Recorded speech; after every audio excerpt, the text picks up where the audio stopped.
کیا خوبصورت ہمارا مذہب ہے، کیا پیارا انداز ملاقات کا ہے۔ آج کل سلام کی عادت بھی ختم ہوتی جا رہی ہے، مصافحہ کی عادت بھی ختم ہوتی جا رہی ہے۔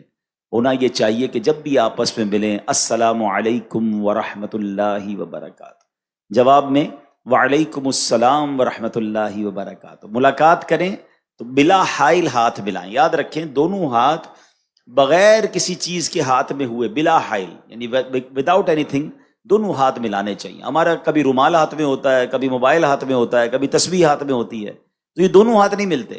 اگر کوئی چیز ہاتھ میں تو جیب میں رکھ لیں اور بلا حائل ہاتھ ملائیں تاکہ سنت کا پورا ثواب ملے، اور پھر اس کے بعد درود پاک پڑھیں۔ انشاءاللہ جدا ہونے سے پہلے دونوں کے اگلے پچھلے گناہ معاف کر دیے جائیں گے۔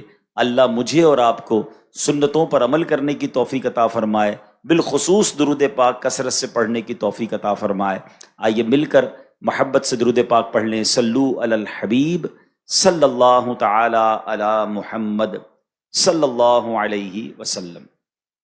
بڑا ہی مبارک مہینہ آیا چاہتا ہے، بڑے ہی مبارک دن آنے والے ہیں۔ آپ کو پتہ ہے کہ ایک ایسے 10 دن، ایک ایسا عشرہ آنے والا ہے جس کے بارے میں نبی پاک علیہ الصلوۃ والسلام فرماتے ہیں کہ عشرہ ذو الحجہ میں، یعنی پہلی ذو الحجہ سے 10 ذو الحجہ، یہ 10 دن جو ہیں، ایک نیکی کا ثواب 700 گنا سے بھی زیادہ دیا جاتا ہے۔ یعنی کاروباری لوگ بیٹھے ہیں، اسکیم آنے والی، آپ کی زبان میں بات کروں تو ایک اسکیم آنے والی ہے کچھ دنوں کے بعد، جس میں ایک نیکی ملٹی پلائی بائی انشاءاللہ 700 ہو جائے گی۔ تو آپ سوچیں کہ ہمیں اس میں کتنی نیکیاں کرنی ہے، کیسا ذکر اللہ کرنا چاہیے، ساری نمازیں باجماعت پڑھنے کی نیت کر لیں، اور پھر انشاءاللہ درود پاک کی کثرت بھی کریں گے۔ اچھا، اب عید الاضحیٰ، چونکہ میں آج کچھ قربانی کے موضوع پر آپ سے بات کروں گا، ہم میں سے کئی وہ ہیں جنہوں نے اپنے جانور خرید لیے ہوں گے، کئی خریدنے والے ہوں گے، ہو سکتا ہے آپ میں سے کچھ بیچنے والے بھی ہوں۔ تو یہ ایک پوری دنیا میں ماشاءاللہ مسلمان ایک تیاری میں ہیں، ایک ذوق و شوق ہے، مگر جو مین کانسیپٹ ہے، جو مین ہمیں بات سمجھنی ہے قرآن و حدیث کی روشنی میں، وہ میں عرض کروں گا۔ حدیث پاک کی مشہور کتاب ترمذی اور ابن ماجہ میں مسلمانوں کی پیاری امی جان حضرت بی بی عائشہ صدیقہ طیبہ طاہرہ رضی اللہ تعالی عنہا سے روایت ہے کہ اللہ پاک کے آخری نبی صلی اللہ علیہ وسلم نے فرمایا، یوم النحر، قربانی کے دن آدمی کے اعمال میں اللہ پاک کے ہاں سب سے پسندیدہ عمل قربانی کے جانور کا خون بہانا ہے۔ بے شک قربانی روز قیامت اپنے سینگوں، بالوں اور کھروں کے ساتھ لائی جائے گی، اور بے شک قربانی کے جانور کا خون زمین پر گرنے سے پہلے اللہ پاک کے ہاں بلند مقام پر پہنچ جاتا ہے۔ نشانی ہے وفا کی اور ایک نعمت ہے قربانی، نشانی ہے وفا کی اور ایک نعمت ہے قربانی، خدا کے دوست ابراہیم کی سنت ہے قربانی۔ مسلمانوں کبھی قربانی سے پیچھے نہیں ہٹنا، وقار دین ہے، اسلام کی شوکت ہے قربانی۔ تو اے میرے پیارے اسلامی بھائیوں، سیکھنے کو کیا ملا کہ اللہ کے نزدیک بقرہ عید والے دن سب سے افضل نیکی کون سی ہے؟ وہ جانور کا خون بہانا ہے۔ یہ ان لوگوں کے لیے بھی جواب ہے جو قربانی کے مقابلے میں آلٹرنیٹ پیش کرتے ہیں۔ ہر سال قربانی کے دنوں میں وسوسہ پیدا کرنے والے لوگ آتے ہیں، کہتے ہیں جناب اتنے جانور ذبح ہوتے ہیں، کروڑوں اربوں روپے خرچ ہو جاتے ہیں، کسی غریب کی مدد کر دینی چاہیے، کسی کے ساتھ تعاون کر دینا چاہیے، اتنے جانور قربان کیوں کرتے ہیں؟ مجھے ایک بات بتائیں، میں کسی غریب کی مدد کروں، میں کسی جناب اور نیکی کے کام میں خرچ کروں، مجھے اجر کس سے لینا ہے؟ جواب دیجئے گا، اللہ سے لینا ہے۔ اور اللہ کا حکم کیا ہے کہ اللہ کے نزدیک یوم النحر سب سے افضل کام یہ ہے کہ اس دن جانور کا خون بہایا جائے۔ تو ہمیں ایک بات سمجھنی ہے، ہم شریعت کے پابند ہیں۔ جس رب نے ہمیں مسلمانوں کی خیر خواہی کا، جس شریعت نے ہمیں مسلمانوں کی خیر خواہی کا درس دیا، وہی شریعت ہمیں بتا رہی ہے کہ یوم النحر، قربانی کے دن سب سے افضل عمل کیا ہے؟ وہ قربانی کرنا ہے۔ تو اس میں کوئی پس و پیش نہیں کرنی چاہیے۔ چونکہ کاروباری لوگ بیٹھے ہیں، حساب کتاب آپ کے دماغ میں بڑا فاسٹ ہوتا ہے، چند اشارے دے دیتا ہوں تاکہ لاجیکلی بھی یہ بات سمجھ آ جائے۔ اول تو ایک بات ذہن میں بٹھا لیں، شریعت کا کوئی حکم مجھے فوراً سمجھ آ جائے اور میری طبیعت اس کو سن کر خوش بھی ہو جائے، عمل کے لیے تیار ہو جائے، تو پھر اللہ کا شکر ادا کرنا چاہیے کہ مولا تیری مہربانی، مجھے اتنا آسانی سے یہ عمل سمجھ میں آ گیا۔ اور کبھی کبھی ایسا ہو کہ میری عقل میں کوئی شریعت کا حکم نہ آئے، کوئی شریعت اور قرآن و حدیث کی بات مجھے تھوڑی سی مشکل سے سمجھ آئے، تو پھر سمجھ لو میری عقل کا قصور ہے، اس حکم میں کسی قسم کی کوئی کمزوری نہیں ہے۔ لیکن چلیں جناب، میں لاجیکلی بھی بتا دیتا ہوں کہ جتنا بڑا پیسوں کا ٹرن اوور، جتنا بڑا معاشی سپورٹ صرف قربانی کی وجہ سے مسلمانوں کے اندر ہوتا ہے، وہ شاید بہت بڑے بڑے بزنس میں نہیں ہوتا ہوگا۔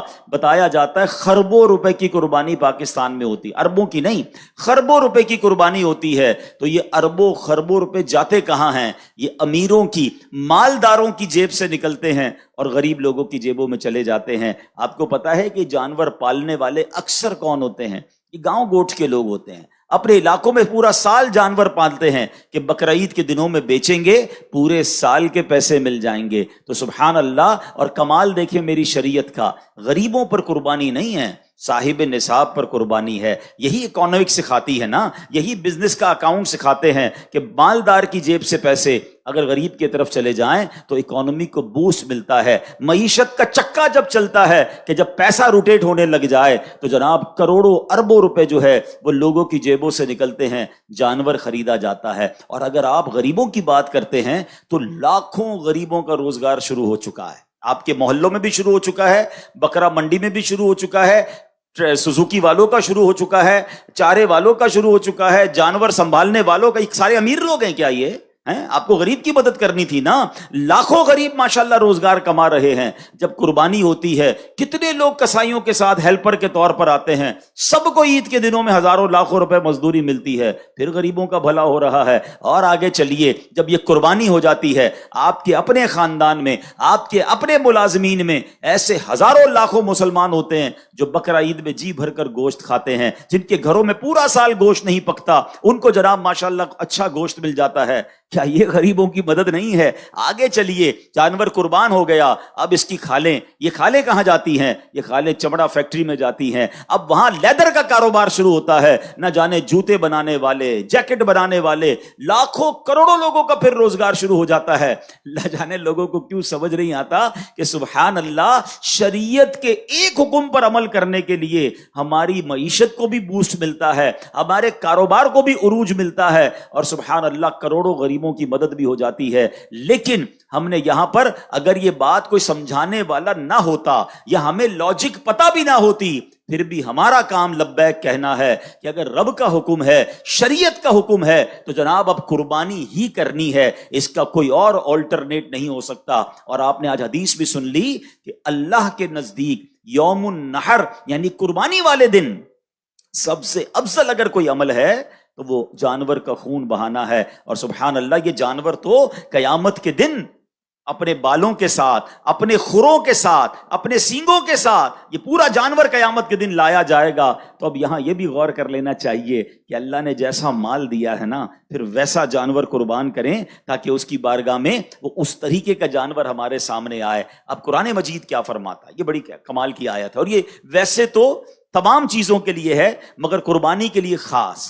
اللہ فرماتا ہے لن ینال اللہ لحومها ولا دماؤها ولکن ینالہ التقوی منکم۔ سبحان اللہ، آسان ترجمہ قرآن کنز العرفان، اللہ کے ہاں ہرگز نہ ان کے گوشت پہنچتے ہیں اور نہ ان کے خون، البتہ تمہاری طرف سے پرہیزگاری اس کی بارگاہ تک پہنچتی ہے۔ سبحان اللہ، تو پتہ یہ چلا اللہ کی بارگاہ میں قربانی کا گوشت اور خون نہیں پہنچتا۔ پہلے کیا ہوتا تھا؟ پہلے کے زمانے میں تفسیر صراط الجنان میں ہے کہ جب زمانہ جاہلیت کا دور تھا تو غیر مسلم اپنی قربانی کے خون سے کعبہ کی دیواریں رنگتے تھے، معاذ اللہ کعبہ شریف کی دیواروں کو خون سے آلودہ کرتے تھے، سمجھتے تھے کہ یہ کرنے سے اللہ پاک کا قرب ملے گا۔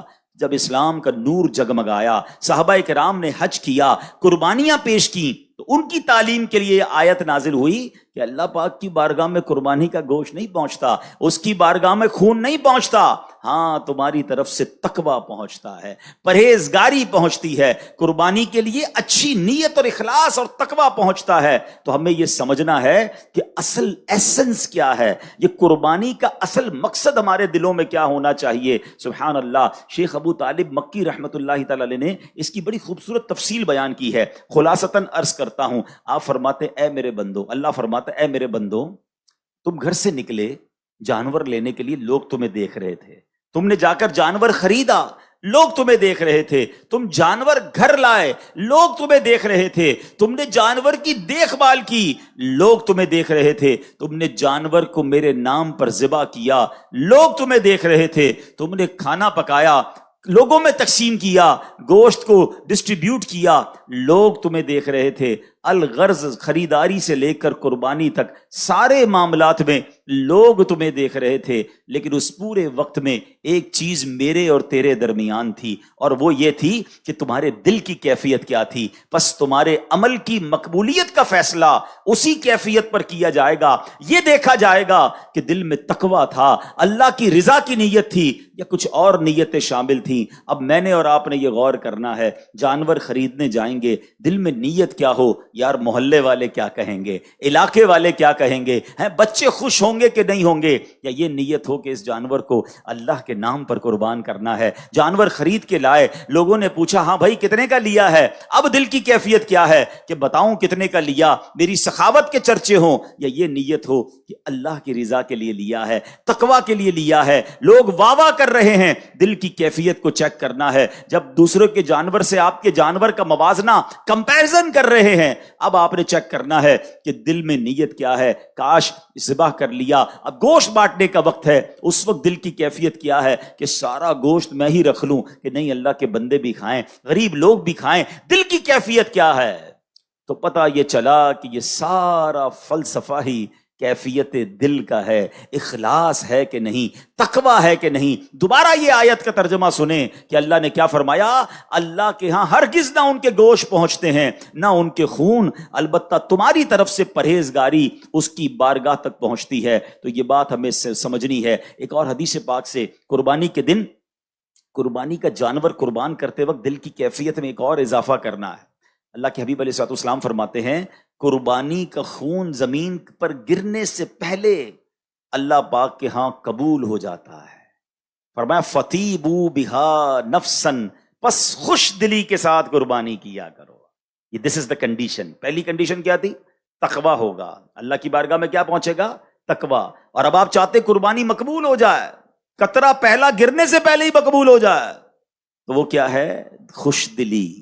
اب کچھ لوگ کیا کرتے ہیں، ارے بھائی پھر قربانی کے دن آ گئے، پھر پیسے خرچ کرنے پڑیں گے، اتنے مال تو ہے کہ قربانی معاف نہیں ہے، خاندان والوں کو بھی تو دکھانا ہے، قربانی پچھلی بار 4 بکرے لایا تھا، اس بار 3 لاؤں گا، پھر بھی لوگ باتیں بنائیں گے، جانور تگڑا لایا تھا، اس بار بھی اس سے اچھا لانا پڑے گا۔ یعنی اب یہاں پر بوجھ سمجھ کر قربانی کی جا رہی ہے، فارمیلٹی کے لیے قربانی کی جا رہی ہے، نہیں، خوش دلی کے ساتھ۔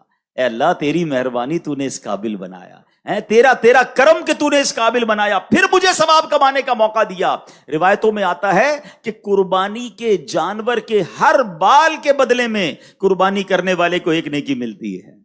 کتنے بال ہوتے بکرے کے اوپر، بکری کے اوپر یا گائے کے اوپر؟ لاکھوں لاکھ نیکیاں، یا اللہ تو نے مجھے کمانے کا موقع دیا۔ سبحان اللہ، قربانی ہوتے ہی قربانی کرنے والے کے گناہ معاف ہو جاتے ہیں، یا اللہ تو نے پھر مجھے گناہ معاف کرنے کا موقع دیا۔ بلکہ سچی بات تو یہ ہے، بندہ یہ بھی سجدہ شکر ادا کرے کہ اللہ تیری مہربانی، جانور ذبح کرنے کا حکم دیا، حضرت ابراہیم کو تو بیٹا ذبح کرنے کا حکم دیا تھا، اے اللہ تو نے کتنی آسانی کر دی کہ ہم جانور قربان کر رہے ہیں، اس کا گوشت بھی خود کھا رہے ہیں، اور ہماری قربانی بھی قبول ہو رہی ہے، ہمیں اجر بھی مل رہا ہے۔ ان جذبات کے ساتھ قربانی ہونی چاہیے۔ اور میں آپ کو ایک اور بات بتاؤں، یہ صرف قربانی میں نہیں، وین ایور، کبھی بھی زندگی میں آپ کوئی بھی نیکی کریں نا، دل میں خوشی ہونی چاہیے۔ نماز پڑھ رہے ہیں، بڑا مزہ ہے، روزہ آ گیا، رمضان آ گئی، انجوائے کریں، زکوٰۃ کا ٹائم آ گیا، سجدہ شکر ادا کریں، اے اللہ تیری مہربانی، زکوٰۃ دینے والا بنایا، مانگنے والا نہیں بنایا۔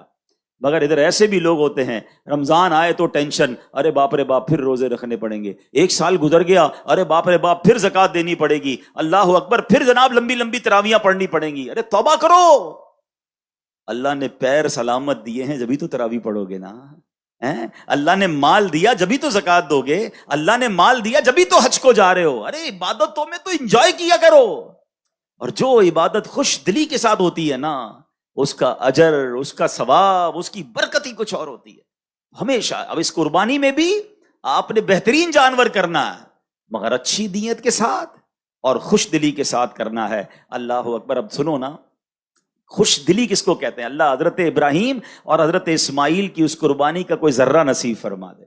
حضرت ابراہیم نے جب خواب دیکھا تھا نا، آپ کو تو حکم دیا گیا تھا بیٹا ذبح کریں، اپنے بیٹے کو لے کے جا رہے ہیں مینا کی طرف۔ کمال یہ ہے کہ بیٹے سے چھپ کر قربانی نہیں کی، بیٹے کو بتا دیا۔ آپ نے کہا یا بنی انی ارا فی المنام انی اذبحک فانظر ماذا تری، کہتے ہیں اے میرے بیٹے، میں نے خواب میں دیکھا کہ میں تجھے ذبح کر رہا ہوں، اب تو دیکھ تیری کیا رائے ہے۔ اللہ اکبر۔ 7-8 سال کے بچے سے پوچھا جا رہا ہے کہ مجھے حکم ملا ہے کہ تجھے ذبح کرنا ہے، اب تیری کیا رائے ہے؟ مگر وہ کیسی عظیم ہستی ہیں، ذبیح اللہ ہیں۔ حضرت ابراہیم نے جب یہ کہا تو بیٹے کے جسم پر جو ہے نا چہرے پہ چمک آ گئی، چہرہ کھل اٹھا، جسم پر کپ کپی طاری ہو گئی۔ حضرت ابراہیم پوچھتے ہیں اے بیٹے یہ معاملہ کیا ہے، تیرا چہرہ کھل کھلا رہا ہے، تیرے جسم پر کپ کپی آ رہی ہے۔ شہزادے کیا کہتے ہیں ابو جان میں قربان ہو جاؤں کہ میں اپنے رب کے حضور حاضر ہو جاؤں گا، اس فانی دنیا سے نکل کر میں جنت میں پہنچ جاؤں گا۔ اللہ پاک نے اگر میرے لیے حکم دیا ہے تو اس کا مطلب وہ رب کریم مجھ سے راضی ہے۔ بے شک رب نے جو اپنے پاس نعمتیں تیار کر رکھی ہیں وہ اس دنیا اور جو کچھ اس میں ہے اس سے تو بڑا بہتر ہے۔ سبحان اللہ، میں کتنا خوش نصیب ہوں کہ مجھے اس قربانی کے لیے قبول فرما لیا گیا۔ ادھر پیسے سے قربانی میں جان جا رہی ہے، ادھر جس کی جان جانی ہے وہ خوشی سے جھوم رہا ہے۔ فرق تو دیکھو نا کہ اللہ کی بارگاہ میں قربانی کرنے والے نے کیسی قربانی کی۔ سبحان اللہ۔ شاعر کہتے ہیں عید قرباں جذبہ ایثار کا اظہار ہے، عید قرباں جذبہ ایثار کا اظہار ہے، یہ اطاعت کا خلیل اللہ کی معیار ہے یہ تسلیم و رضا کی ایک لافانی مثال، جان دینے کے لیے فرزند بھی تیار ہے، باپ کا حسن عمل بیٹے کا ذوق اتباع اس مثالی داستاں کا مرکزی کردار ہے۔ بزرگوں نے جب یہ واقعات پڑھے نا، انہوں نے کیا کیا؟ اب ہمیں تو حکم نہیں ہے بیٹا ذبح کرنے کا، مگر شیخ احمد بن یحییٰ دمشقی رحمت اللہ تعالی ایک بڑے نیک بزرگ ہیں، دمشق میں موجود تھے، دمشق کے رہنے والے ہیں۔ کہتے ہیں ایک روز اپنے والدین کے ساتھ میں بیٹھا تھا، والد صاحب قرآن پڑھ رہے تھے، والدہ بھی ساتھ بیٹھی تھی۔ دوران تلاوت ہی حضرت ابراہیم اور حضرت اسماعیل کا واقعہ آ گیا، انہوں نے قرآن کریم سے یہ واقعہ پڑھ کر گھر والوں کو سنایا کہ دیکھو کیسے قربانی ہوئی تھی، حضرت ابراہیم نے اپنا بیٹا ذبح کرنے کے لیے گئے اور یہ واقعہ ہوا۔ اللہ اکبر۔ تو ان کی والدہ نے یہ واقعہ سنا، کہتی ہیں بیٹا کیسے عظیم لوگ ہیں کہ باپ نے بیٹے کو قربان کر دیا، میرے بھی تو تم ایک ہی بیٹے ہو، میں تمہیں قربان تو نہیں کرتی، ذبح کرنے کا تو حکم نہیں ہے، جا میرے بیٹے میں تجھے اللہ کے نام پر وقف کرتی ہوں، جا اور اللہ کی عبادت کر، دین کا کام کر۔ حضرت شیخ احمد کہتے ہیں میں گھر سے چلا گیا، مکہ مکرمہ پہنچا، کعبہ شریف کے قریب رہ کر عبادتوں میں دل لگاتا رہا، نیکیوں میں مصروف رہا۔ کئی سالوں بعد والدین کی یاد آئی، کہتے واپس دمشق آیا، دروازہ کھٹکھٹایا، اندر سے ماں نے پوچھا کون ہے؟ کہتے احمد ہوں۔ ماں کہتی میرا ایک ہی بیٹا تھا، وہ میں نے اللہ کے نام پر وقف کر دیا ہے، اے بیٹا واپس جا، اللہ کی عبادت کر، دین کی خدمت کر، اب ہماری ملاقات قیامت کے دن ہوگی۔ یہ ایسے افراد تھے۔ آج ہم اپنے بچوں کو دین کی طرف بھیجنے کے لیے تیار نہیں ہوتے، ہمیں کوئی کہے 3 دن کے مدنی قافلے میں چلو، کہتے ٹائم نہیں ہے۔ ارے بھائی 2-3 گھنٹے کے کسی اجتماع میں آ جاؤ، آپ کو پتا تو ہے حضرت کاروبار کتنا مصروف ہے، کیسے نکلوں کاروبار سے، دکان پر کوئی اور بیٹھنے والا نہیں ہے۔ اچھا یہی صاحب کبھی ٹورسٹ پر کبھی گھومنے جانا ہو، کئی دن روانہ ہو جائیں گے، مگر دین کے لیے وقت نہیں نکلتا۔ اللہ اکبر۔ یاد رکھیے ایک وقت آئے گا جب موت کا فرشتہ آئے گا نا، دکان سے بھی اٹھا کر لے جائے گا، گھر سے اٹھا کر بھی لے جائے گا، اس وقت اس کو روک نہیں سکیں گے۔ بڑا گہرا جملہ کہنے جا رہا ہوں، اس آخرت کے سفر سے پہلے کچھ ایسے اچھے سفر کر لو جو اس سفر کو آسان کر دے۔ ہاں اگر آخرت کا سفر آسان کرنا ہے نا تو زندگی میں سے ہی کچھ وقت نکالیے، پہلے تو وہ سیکھیے جو مجھ پر سیکھنا فرض ہے، ہم کاروبار کرنے والے ہیں، کیا ہمیں کاروبار کے مسائل آتے ہیں؟ کیا تجارت کے اصول سیکھے ہم نے؟ ہم میں سے کچھ جاب کرنے والے ہوں گے، کیا آپ نے اجارے کے مسائل سیکھے؟ جس کو جاب پر کسی کو رکھنا ہے، اجیر رکھنا ہے، اس کو بھی شرعی حکم سیکھنا ضروری ہے۔ بہت ساری بیسکس ہیں جو ہمیں نہیں آتی، ہمیں اپنی کاروبار کے سارے طریقے معلوم ہوتے ہیں، مارکیٹ کی ساری ہمیں جناب لین دین کا طریقہ آتا ہے، مگر میری شریعت نے جو مجھ پر سیکھنا لازم کیا، بڑے بڑے لوگوں کو نماز پڑھنا، وضو کرنا، غسل، نماز جنازہ، کپڑے پاک کرنے کا طریقہ، بیسکس وہ نہیں آتے تو کب سیکھیں گے؟ اور ایک وہ لوگ ہیں جو بیٹے کو کہتے ہیں بیٹا اب قیامت کے دن ملاقات ہو، تو کیا بن گئے وہ؟ شیخ احمد نصفی رحمۃ اللہ تعالیٰ کے اتنے بڑے ولی بن گئے، اتنے بڑے بزرگ بن گئے۔ کم از کم میں مشورہ بھی دیتا ہوں، چلے بات چلی ہے، ہم میں سے بہت سارے صاحب اولاد ہوں گے، اللہ نے پیسوں سے بھی نوازا ہوگا، کیا ایسا نہیں ہو سکتا اگر اللہ نے 3-4 بیٹے دیے ہیں تو ایک بیٹا دین کے لیے وقف کر دینا، 2-3 بیٹے کاروبار میں ساتھ دیں، ایک جنت کا کاروبار آپ کے لیے کرے، ایک جنت کا سامان کر دے۔ خوش نصیب ہے وہ والدین جو اپنے بچوں کو دین کے لیے وقف کرتے ہیں، وہ بیٹا پھر عالم بنے، وہ حافظ بنے۔ اور میرا ماننا یہ ہے کہ اگر کسی بزنس فیملی سے کوئی بچہ کھڑا ہوتا ہے اور جب وہ دین کا کام کرتا ہے تو وہ اس میچورٹی کے ساتھ، اس کانفیڈنس کے ساتھ جا کر پوری دنیا میں دین کا کام کرتا ہے جو عام مبلغ کے لیے آسان نہیں ہوتا۔ تو میں تو آپ کاروباری اسلامی بھائیوں کو، بلکہ یہ میرا بیان دنیا بھر میں اگر سنا جا رہا ہے، میں تمام والدین کو کہتا ہوں، لوگ کہتے ہیں ایک بیٹا میرا جناب ڈاکٹر ہے، ایک بیٹا میرا لائر ہے، ایک بیٹا جناب میرا بزنس سنبھالتا ہے۔ میں نہیں کہتا کہ جناب یہ کام غلط ہے، مگر خوش نصیب ہیں وہ والدین جو یہ کہتے نظر آتے ہیں کہ میرا ایک بیٹا عالم دین ہے، میرا بیٹا مفتی اسلام ہے، میرا بیٹا جناب دین کا مبلغ ہے اور جا کر لوگوں کو نیکی کی دعوت دیتا ہے۔ کوئی ایک بیٹا تو ایسا رکھو نا جو مرنے کے بعد بھی آپ کے لیے صدقہ جاریہ کا باعث بنے۔ کہتے ہیں خاندان میں ایک ڈاکٹر ہونا چاہیے، سچی بات یہ ہے کہ فیملی میں ایک عالم دین ہونا چاہیے، حافظ قرآن ہونا چاہیے، کیونکہ حدیثوں میں یہ مضمون موجود ہے کہ حافظ قرآن اپنے گھر والوں میں سے 10 ایسے لوگوں کی قیامت کے دن شفاعت کر کے انہیں جنت میں لے جائے گا جن پر گناہوں کی وجہ سے جہنم واجب ہو چکا تھا۔ عالم دین جب جنت میں جائیں گے تو انہیں روکا جائے گا کہ رک جائیے اور لوگوں کی شفاعت کیجیے، انہیں بھی اپنے ساتھ جنت میں لے جائیے۔ تو ان کے ماں باپ کا کیسے وارے نیارے ہوں گے، ان کے بھائی بہنوں کے وارے نیارے کیسے ہوں گے کہ جس کی فیملی میں کوئی عالم با عمل اور دین کا مبلغ ہوگا۔ صرف نوٹ گننے کے لیے اولاد کو آگے بڑھانا ہے، صرف کاروبار کو چمکانے کے لیے ہم نے سارے بچوں کو لگانا ہے؟ نہیں، یہ انویسٹمنٹ کیجئے۔ ہاں، اور ایک اور بات اشارتاً عرض کر دیتا ہوں کہ اگر آپ یہ طے کریں کہ آپ کے بیٹوں میں سے کوئی ایک بیٹا آپ دین کے لیے وقف کریں تو اس کو اتنا ہی سپورٹ کریں جتنا کاروبار کرنے والے کو بھی سپورٹ کریں، ورنہ کرتے کیا ہیں، کسی بچے کو اگر عالم بنا دیا، اب بعد میں ساری زندگی وہ بیٹا شرمندہ رہتا ہے، کاش میں بھی کاروبار کرتا، سارے بھائی آگے نکل گئے میں پیچھے رہ گیا۔ اپنی مثال دینی نہیں چاہیے، مگر شاید کسی والدین کو کام آ جائے تو میں اپنی مثال آپ کو اس لیے دے دیتا ہوں کہ الحمدللہ میں اپنے ماں باپ کا سب سے بڑا بیٹا ہوں، ٹھیک ہے؟ اور میرے والد صاحب نے شروع ہی میں دعوت اسلامی جب بنی تھی تو مجھے دعوت اسلامی کے لیے، دین کے لیے وقف کیا، لیکن انہوں نے ایک اور کمال یہ کیا کہ مجھے اپنی کمپنی میں پارٹنر بھی رکھا۔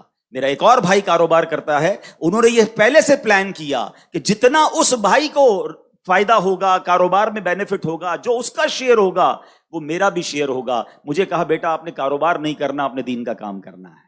اب بتائیں کتنا سکون ہو گیا، کتنا ریلیکسیشن ہو گیا کہ بھائی دین کا کام بھی کر رہا ہوں اور مجھے کوئی مالی پرابلم نہیں ہے۔ اب آپ ساری دنیا میں کام کریں، آپ کو کتنا حوصلہ ہوگا اگر یہ آپ اپنے بچوں کے ساتھ کرتے ہیں، انہیں حوصلہ دیتے ہیں، حوالے کریں انہیں دعوت اسلامی کے، اور پھر دیکھیں انشاءاللہ دعوت اسلامی کیسی تربیت کر کے آپ کی آنکھوں کا نور آپ کے بیٹے کو بنائے گی، اور انشاءاللہ دنیا بھر میں وہ آپ کا سر بھی فخر سے بلند کرے گا۔ تو اپنے بچوں کو، آج ہم قربانی کی بات کر رہے ہیں، بقرعید کی قربانی تو کریں، مگر اپنی اولاد میں، اپنی فیملی میں ایسے لوگ تیار کریں کہ جو آپ کے جانے کے بعد بھی دین کے زبردست کام کرنے والے بنے۔ آج نوجوانوں کا جو حال ہے، آج جو کاروباری طبقے کا حال ہے، جو آج ینگسٹر، کیونکہ جتنے مالدار ہوتے جا رہے ہیں، عقل مندی تو یہ ہوتی ہے کہ پیسہ بڑھے، مال بڑھے تو رب کی اطاعت بڑھے، اللہ کی رضا والے کام بڑھیں، مگر ہم یہ دیکھتے جا رہے ہیں کہ جو جتنا مالدار ہوتا جا رہا ہے بدقسمتی سے اتنا گناہوں میں مبتلا ہوتا جا رہا ہے۔ اس کی آل اولاد اب جناب چونکہ پیسے آ گئے،